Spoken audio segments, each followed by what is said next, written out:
नमस्कार दोस्तों, ये लव स्टोरी की शुरुआत उस समय हुई जब मैं एक डिलीवरी बॉय की जॉब कर रहा था।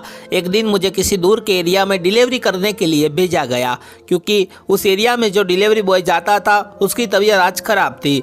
मैं उस एरिया के सारे पार्सल लेके गया और सभी को एक एक करके कॉल करने लगा। एक पार्सल रेखा के नाम का था। मैंने उसे 3 बार कॉल किया लेकिन उनका कोई रिप्लाई नहीं आया। मैंने सोचा कि इसे थोड़ी देर बाद कॉल करूँगा और फिर मैंने बाकी बचे हुए पार्सल पे कॉल करना शुरू कर दिया। मैं अब लगभग पार्सल डिलीवरी कर चुका था, तो मैंने उस बचे हुए रेखा नाम के पार्सल पे दोबारा कॉल किया। इस बार उन्होंने कॉल रिसीव किया। मैंने कहा, मैम आपका पार्सल आया हुआ है, इसे बैंक कॉलोनी में कहाँ पे देना है? तो उन्होंने जवाब दिया कि आपको तो मेरे घर का एड्रेस पता है ना? आदि बोला, मैम मुझे नहीं पता, मैं इस एरिया में पहली बार आया हूँ। जो इस एरिया में आता था उसकी तबीयत खराब हो जाने के कारण मुझे इस एरिया में भेजा गया है। रेखा, ठीक है, आप ऐसा करो, बैंक कॉलोनी में एक शिवजी का मंदिर है, मंदिर से 2 घर आगे एक ब्लैक कलर का गेट मिलेगा, आप वहीं पे आ जाओ। थोड़ी देर बाद मैं ब्लैक गेट के पास पहुंचकर कॉल किया। रेखा गेट के बाहर आई, मैंने उसे पार्सल दिया और उसने मुस्कुराते हुए मुझे थैंक यू बोल के अंदर चली गई। लेकिन तुरंत वो बाहर आई, मुझे बोला कि कल मेरा एक और पार्सल आने वाला है, अगर कल आप आओगे तो यहीं पे दे जाना। मैंने कहा, ठीक है मैम, मैं यहीं पे आ जाऊंगा। अगले दिन जब मैं ऑफिस गया तो मैंने देखा कि रेखा के नाम का पार्सल आया हुआ है।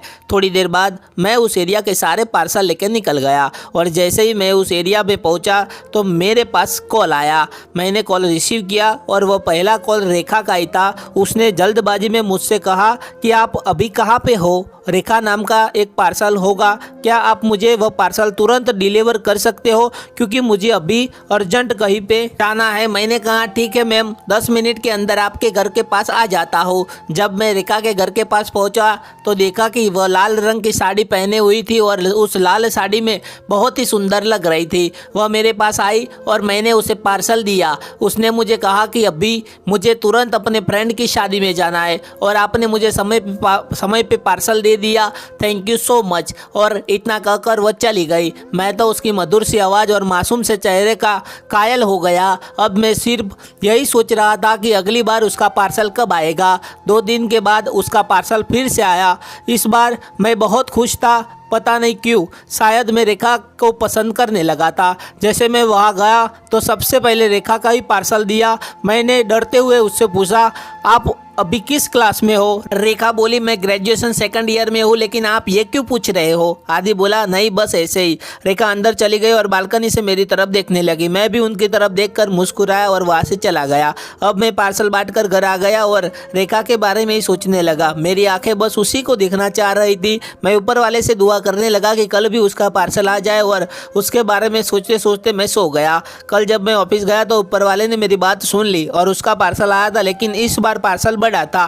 क्या वह एक ट्रॉली बैग था? मैंने सबसे पहले उस एरिया के सारे पार्सल को छांट कर बैग में डाल दिया और उस बड़े पार्सल को बाइक में बांधकर मैं चला गया। मैं रेखा के घर पहुंचकर उसे कॉल किया। थोड़ी देर में वह बाहर आई और उसने देखकर बोला कि ये बड़ा पार्सल आप बाइक पे ही लेके आ गए। मैंने सोचा कि इस बार उनका फ़ोन नंबर ले लेता हूँ, तो मैंने उसको बोला, रेखा मैम कभी कभी मैं आपको कॉल करता हूँ तो इस कंपनी नंबर से कॉल कनेक्ट नहीं हो पाता है। ऐसा करो, आप मुझे अपना पर्सनल नंबर दे दीजिए, अगर कभी कॉल कनेक्ट ना हो पाए तो आपके पर्सनल नंबर पे कॉल कर सकूँ। रेखा बोली, ठीक है, आप लिख लो मेरा नंबर। वैसे आपका नाम क्या है? आदि बोला, मेरा नाम आदि है। उसका फ़ोन नंबर मिलते ही मेरे दिल की धड़कनें बढ़ने लगी और उस दिन मेरे खुशी का ठिकाना नहीं था। मुझसे अब रहा नहीं गया और मैंने रात को ही मैसेज करके अपने दिल की बात रेखा को बता दी। सुबह जब रेखा ने मैसेज को पढ़ा तो मेरे पास कॉल किया और उसने मुझसे कहा, आप वही आदि डिलीवरी बॉय बोल रहे हो ना? आदि बोला, हाँ मैं वही बोल रहा हूँ। रेखा देखो, आपने जो मुझे मैसेज किया वो सही नहीं है। किसी को प्यार करना गलत नहीं होता, लेकिन मेरी अब किसी से शादी तय हो गई है,